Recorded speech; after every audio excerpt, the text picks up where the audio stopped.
इस वक्त हम प्रताप पार्क श्रीनगर में हैं और यहाँ पर वंद आओ के अनवान से 3 रोज़ा एग्ज़िबिशन आज से बाज़ाबिता तौर पर शुरू हुआ है। और अब की बार इस एग्ज़िबिशन में से नो टू ड्रग्स के साथ साथ से येस टू वुमेन एम्पावरमेंट का थीम भी रखा गया है। मज़ीद इस ताल्लुक़ से बात करने के लिए हमारे साथ ऑर्गेनाइज़र इफ़रा ज़रगर साहिबा हैं।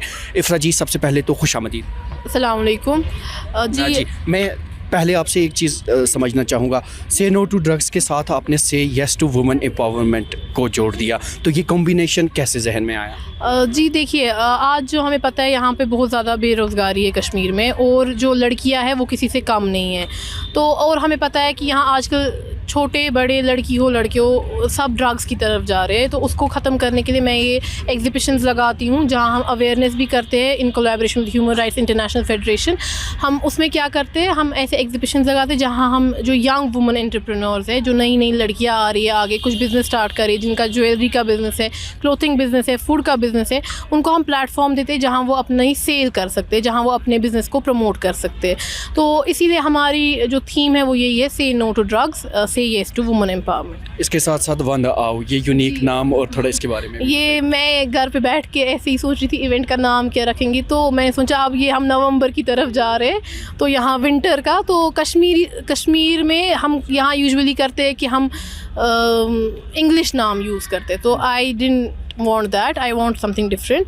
तो उसलिए हमने वंद आओ रखा है कि वन चिलई कलान, इसके बाद चिलई कलान, फिर ऐसे ही। तो इसलिए तो ये जो स्टॉल्स यहाँ पर लगाए गए हैं, ये कौन ख़वातीन हैं और किस किस किस्म के स्टॉल्स यहाँ पर हैं? जी मोस्टली आप देखेंगे जो यहाँ पे वुमेन जो भी स्टॉल्स है वो वुमेन एम्पावर्ड है, और इसमें मोस्टली वही है जिनका कोई आउटलेट नहीं है, ये ऑनलाइन ही अपना बिजनेस चलाते हैं। ऑलमोस्ट यहाँ 27 to 28 स्टॉल्स है। I think 70 to 80% women empowered है।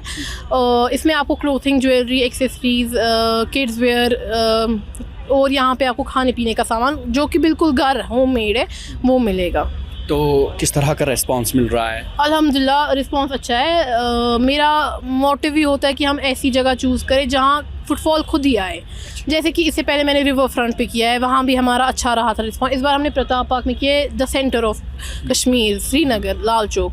तो यहाँ पे हमारे को सुबह से अच्छा खासा रिस्पांस मिल रहा है, क्राउड आ रहा है और सेल भी हो रही है अल्हम्दुलिल्लाह। तो ये जो यंग एंटरप्रेन्योर्स हैं, जैसे कि आपने खुद कहा, ये सारे वो हैं जो सिर्फ ऑनलाइन ही करते थे, तो इन्हें इस तरह का प्लेटफॉर्म देना, जो गुज़श्ता का आपका एक्सपीरियंस रहा है, क्या समझती हैं आप, कुछ बेनिफिट मिल रहा है? जी अल्हम्दुलिल्लाह, मेरा 10th इवेंट है ये, और मेरे को लगता है मुझसे ज़्यादा एग्जिबिटर्स को फ़ायदा हो रहा है, क्योंकि इनके पास नहीं हो। हमें भी पता है कि आज ऑनलाइन भी कितना कंपटीशन है और मार्केट में भी कितना कंपटीशन है। तो जो ये यहाँ पे डेफिनेट होता है कि एग्जीबिशन पे इनकी सेल होती ही होती है और इनका बिज़नेस ग्रो होता है, फॉलोअर्स बढ़ते हैं, इनकी रीच बढ़ती है, तो इनको फ़ायदा होता है। तो इन स्टॉल्स के साथ साथ क्या और कोई चीज़ भी आपने इस एग्जीबिशन के दौरान रखी है ख़ास तौर पर? जी हमारा अवेयरनेस प्रोग्राम है, यही जो हमारा है से नो टू ड्रग्स। इस पर हम थोड़ा यहाँ अवेयरनेस करेंगे, पैम्पलेट्स बांटेंगे, और हमारी थोड़ी इसी रिलेटेड यहाँ डिस्कशंस होंगे। That's all. हम देख रहे थे कि बच्चों के लिए कुछ झूले और कुछ म्यूज़िक का भी जी हाँ, थोड़ा हमने एंटरटेनमेंट स्टफ भी रखा है, फन एक्टिविटी, वो हमने झूले रखे हैं बच्चों के लिए। तो उसमें यहाँ पे 2-3 झूले हमने लगाए हैं जो कि 3 दिन यहाँ रहेंगे, ताकि बच्चे आए, अट्रैक्ट हो। तो किस तरह का सपोर्ट आपको मिला, ख़ास तौर पर अगर हम एडमिनिस्ट्रेशन की बात करें?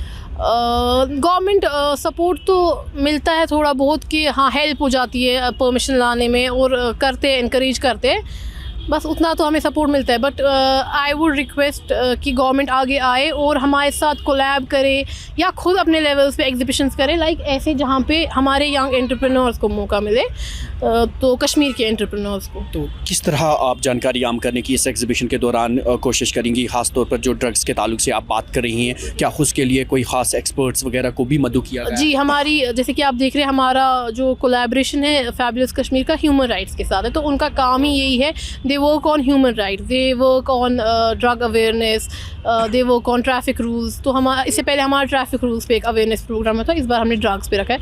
तो उनमें एक्सपर्ट्स हैं, जो स्पीकर्स हैं, जो इस रिलेटेड आपको ज़्यादा बेटर बता सकते हैं, वो यहाँ। जी क्या लगता है आपको, इस तरह के इनिशिएटिव से जो चीज़ आपने उठाई है मंशियात को दूर रखने को, उसमें कामयाबी हासिल हो पाएगी? जी आई थिंक अगर ये चीज़ हम इस चीज़ को एनकरेज करेंगे तो हम कहीं ना कहीं इस जो हमारा मोटिव है उसको अचीव कर सकते हैं, और अल्हम्दुलिल्लाह किया भी है किसी हद तक। एट द एंड आपका क्या मैसेज रहेगा? मेरा मैसेज यही रहेगा कि government should come forward and support young entrepreneurs and specially organisers if we are doing something they should also help us. और एग्जिबिटर्स की तरफ मेरा ये रहेगा कि एंटरप्रेन्योर्स को आगे आना चाहिए, डरना नहीं चाहिए कि अब लॉस होगा प्रॉफिट होगा। इससे आप सीखोगे बहुत, आपको एक्सपोजर मिलेगा और आपको काम भी आएगा। चलिए, बहुत बहुत शुक्रिया बात करने के लिए। Thank you so much. तो नाज़रीन, आप थी इफ़रा ज़रकर, जिनका साफ तौर पर यही कहना था कि इस तरह के प्रोग्राम्स का बुनियादी मकसद नौजवानों को न सिर्फ मंशियात से दूर रखना है बल्कि ख़वातीन को बाख्तियार बनाना भी है। दैनिक सवेरा के लिए श्रीनगर से कैमरामैन गस्ताब खान के साथ में ज़ुबैर कुरैशी।